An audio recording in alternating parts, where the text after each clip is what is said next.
What is going everybody? Oh, I'm so pumped, y'all. I'm so pumped to be here this morning. And it's not just because I woke up to a bright, sunshiny day here in Georgia, but it's because I get to do another one of these with another amazing human being who is shedding so much light in the world. And as you know, with lives, there's all kind of stuff that can happen.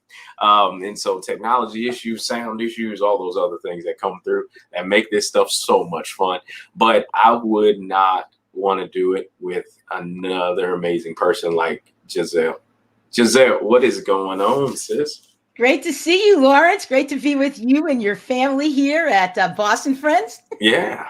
Yeah, no, because everybody knows the reason why I started this is because I was like, I know a ton of amazing people that I believe the rest of the world should know too.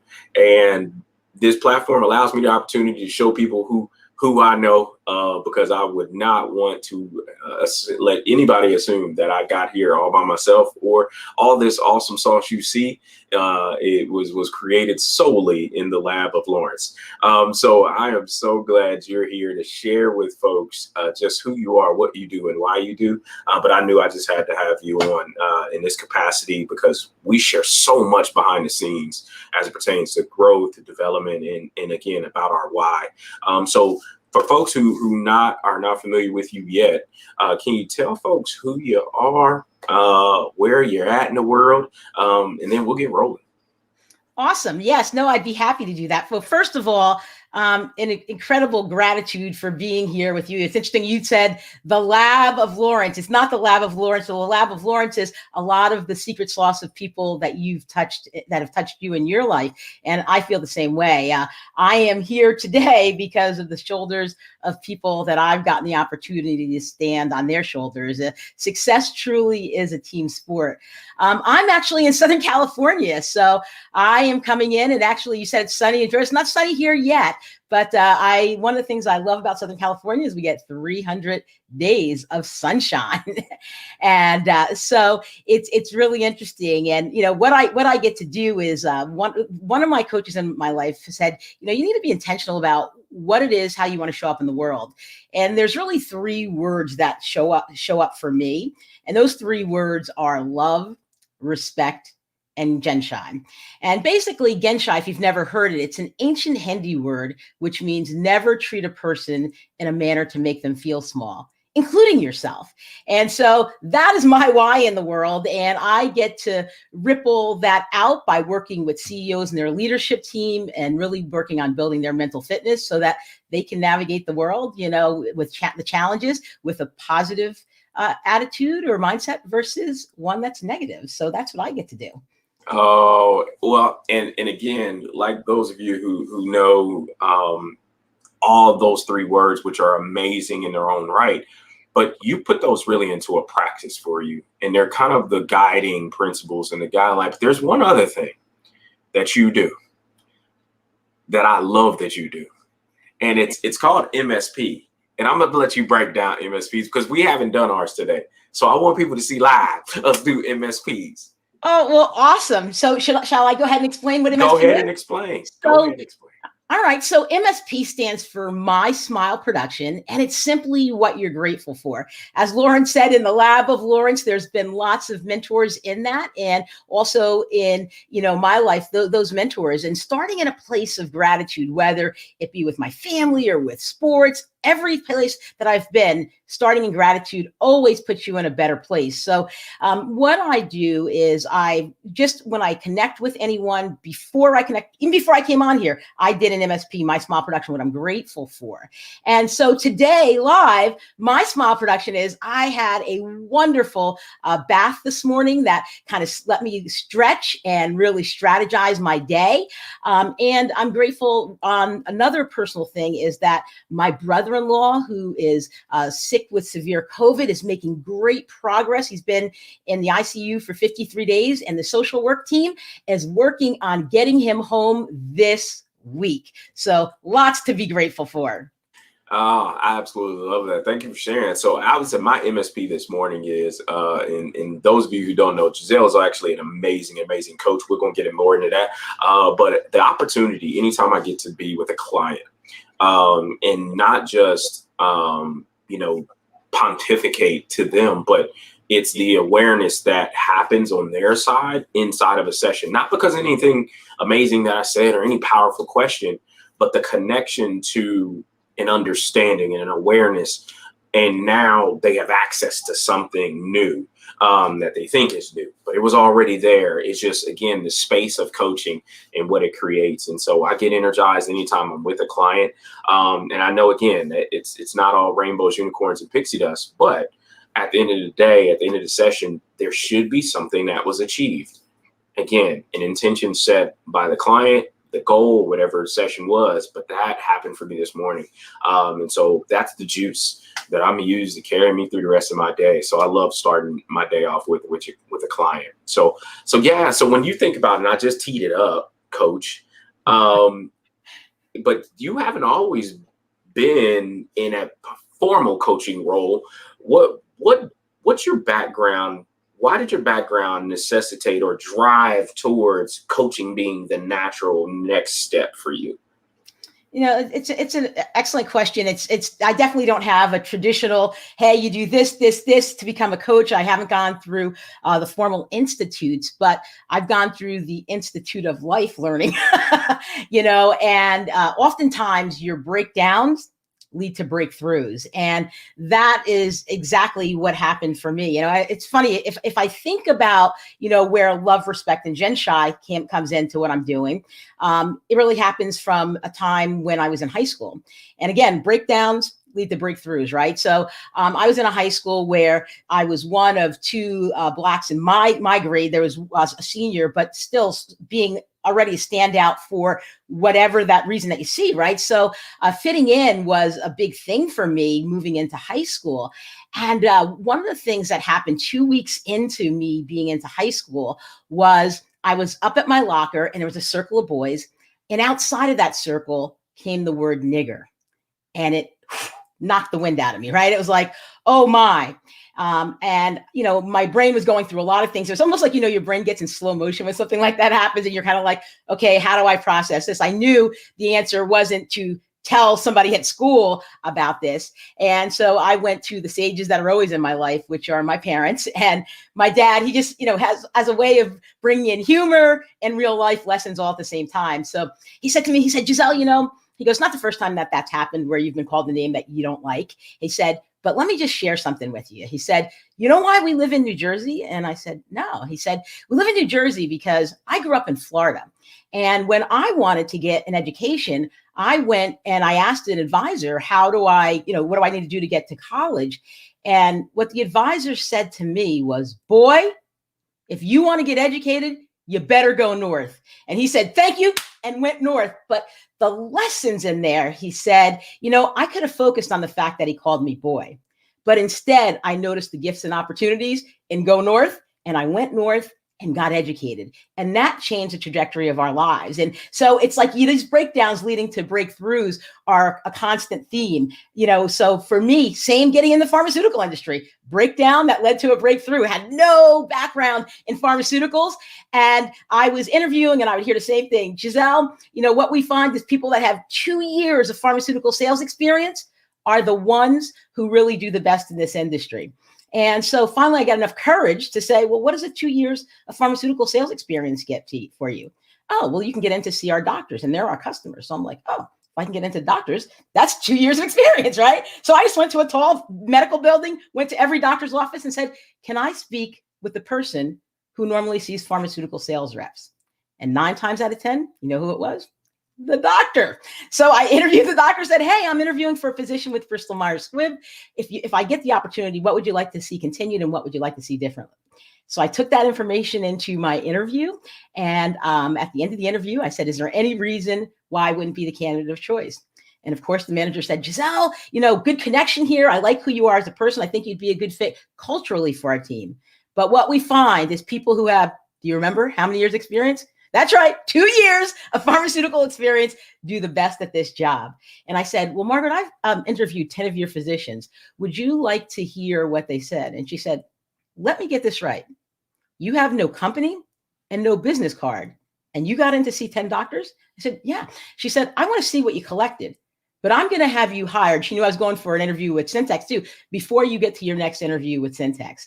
And to her word, I went through 4 more interviews and was offered a position with Bristol Myers Squibb, where I got to be there for 13 years and ended up as #1 in the country, which got me into coaching. Because what happens is when you start doing well, not formalized, right? People want to know, how did you do that? The secrets of top performers, right, is basically what they wanted to do.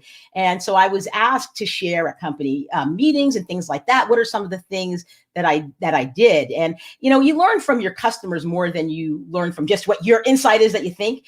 And one of my customers said, Giselle's the #1 rep for Bristol Myers Squibb, but I've never seen her sell. What she does is she builds relationships. And as a result of that, we are able to work together on what works for our patients. So, it was a really circuitous route of getting there. It wasn't like, hey, I want to be a coach, but those things and being able to share, because as a coach, I'm not the sage on the stage, right? I'm the guide on the side, pulling out the extraordinary genius in each of the people that I get the opportunity to work with.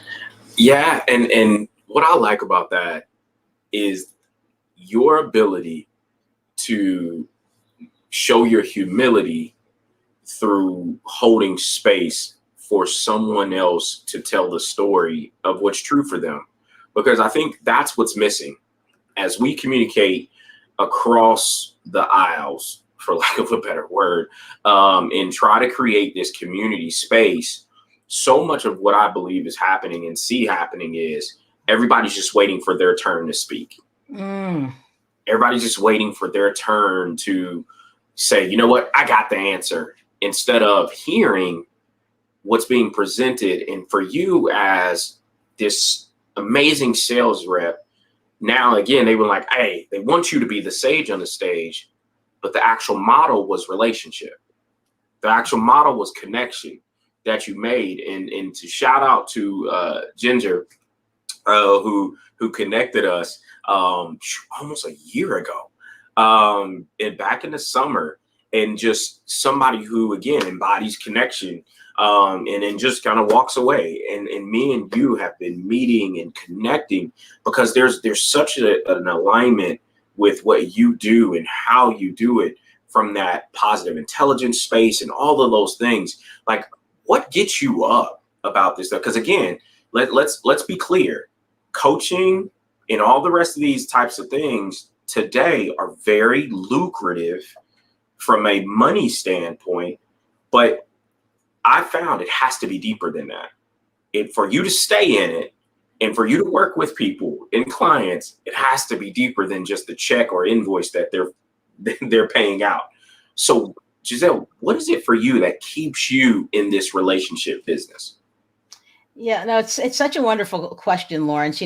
What keeps me in is really about watching the transformation that happens with my clients, right? So one of the words that you mentioned early into our time together this morning is about intention, right? And really helping my clients to get intentional about where they are right now, and also where they want to go into the future. And it's really about them getting that clarity of where they are, so that then they can do little steps along the way to do that. It's like little incremental changes. I find in coaching, it's not like, oh my God, one huge thing that happens, but it's incremental changes every day, right? Because in a coaching session, if they only leave with insight and don't leave with something to implement, they're not going to move forward. And so the excitement for me is them pulling out the genius within themselves of, here's where I am, here's where I want to be, and here is what I'm committing to myself to take action to go from insight to implementation. And watching them do that and really reap the benefits of that. I mean, I love that I am able to get paid for what I get to do, but it's a privilege to do this. And Oh man, you giving some nuggets. I will. Hey y'all, I'm gonna put Giselle's Cash App in the chat so you all can make sure that you pay her in for this time today, because that insight without implementation, like I'm an actions over idea person. Like I like if there's something to it, but when you in the work that you do, what's the connection point to behavior change of implementation? Like, what is it about giving somebody something to do? What's there? So Lawrence, it's really interesting. So first of all, I'm in such gratitude too for Ginger for bringing us together in this connection. And one of the things that I noticed in you right away is what drives you, what pulls you is really being of service, right? You serve the military for us. Thank you for our freedom. I'm so grateful. And that same pull, that service of others, you live in your whole life. And, that is something that is just such a pull for me, is around that gratitude to be of service for others. And when you go from implementation to insight, it tends to be necessity. That is your why big enough. For me, love, respect, and Genshai, right? So what is my client's why? If their why is big enough, if their necessity is strong enough that it pulls them and they're not being pushed to something, that's where they can say, okay, this week I'm going to work on this specific action, and have them take action right away. But it has to be something not that I'm giving them to do, but that they pull out of themselves and say, here is one thing that I can implement, I want to implement, and I get to implement, right? When they get to do this, they're pulled towards it and not pushed. And for them to have triggers to be able to remind them to do it. I mean, for me, I'm very visual, so I like to write things down, and I ask them for their insight about how do they best do things. Like, is it writing it down in their phone? Where is the trigger that's going to be someplace where they remember the commitment that they made to themselves in the session? Yeah, it's funny. I can recall it because again, there's the power of choice, and again, taking ownership and being accountable to the choice is something that I believe a lot of organizations have taken away from people, and that's where the Marshawn Lynch thing years ago. I'm just here so I don't get fined. People take on that mentality at work, like, well, I'm just waiting for somebody to tell me what to do next. And it's just like there's no ownership there. There's no accountability. And you become, as an individual contributor or within an organization, you become that order taker, and it's like, well, I'm doing it this way because I got told to do it this way. And again, it's like that, it's Groundhog Day. And that's why people get lulled into their existence and with no motivation or excitement. And 20 years later, you're worried about the pension or the retirement fund. How can people take back ownership of stuff like that? Like, I'm always intrigued, like, how do you help people take back ownership? Well, it's such a really powerful question. How do you take back ownership of things when you've had that mindset of, I just do what I'm told? And it has to be something that you want to do, right? So, just saying that leadership is on every level and an organization says that, it's not enough if you yourself don't have a why that's greater. It's interesting because, I think when people say, hey, I first of all realize that they can positively affect the outcome of something, they're more willing to do it. So there needs to be a safety that's within yourself and within your team, right? Because you can be shut down in situations. But even if you have a really controlling, micromanaging leader within your team, you can say, hey, what is this here to teach me? How do I deal with controlling people in a way that I can still bring my, extraordinary gifts to the table, but still meet their need for being informed or whatever the controlling thing is, right? Because it's the work that they do on themselves that change the environment, not, hey, I see my boss has a control problem, so I need to fix my boss's controlling problem. Really, it is about what can I do to show up differently in that situation so that I change the outcomes. One of my clients, it was really interesting. He said he did an experiment. It was not in a work thing. It was in his personal life. He was deciding whether or not this relationship that he was in was one he wanted to continue. And he said, I look at all the things that I love about this person that I'm with, and there's a lot of them, but there's things that irritate me. After that 6 months, then you start to see the full thing. Oh, they squeezed the toothpaste from the middle and I want it from the bottom, right? So, he said, I want to notice, first of all the things that I don't like about them. And then I want to notice all the things that I love about them. And he said, I'm going to go in the reverse order. I'm going to go all the things that I love. And on that, he was like, oh my God, the relationship is so better. I'm noticing all these things that I was attracted to. And there's even more than I noticed. And then on the next day, he did the reverse. Like, what is it that irritates me about it? And he said, after about 30 minutes, he's like, I'm not doing this. He goes, I feel horrible and I'm noticing what's wrong with them. So it's interesting. What we look for is what we get, so the quality of your questions determines the quality of your life. So it's not what's wrong with the circumstance of, I'm waiting for my order to be taken. It's like, hey, where can I stretch myself to say, where could I add value to this environment, to this situation? What have I noticed that could make my team members experience better? What have I noticed that could make our customers experience better? What have I noticed that could even make my bosses experience better? So the quality of your questions determine the quality of your life. And that's where you reclaim your power, if you were. Yeah, and I love that reclaim because not to rhyme, but that's what I do. You reclaim and reframe, and that's what you talked about there, really. And it's just like, okay, are you seeing it differently, right? And identifying and that awareness that's created around, okay, I've been looking at it this way, and these are the questions I've been asking. But like that example you gave, and I love that as an example because it was like, okay, I'm gonna everything I love, everything not so much, and just the emotions and the thoughts attached to what we focus on, and that says something for us mentally. Is saying, hey, I remember it's Dr. Carolyn Leaf who it's Think, Succeed, Think, Learn, Succeed in her book, and where she was talking about that type of thinking on the negative side. She was like, it's almost equivalent to brain trauma. It was like we weren't wired to process things in a negative manner that cause us harm physically, spiritually, emotionally.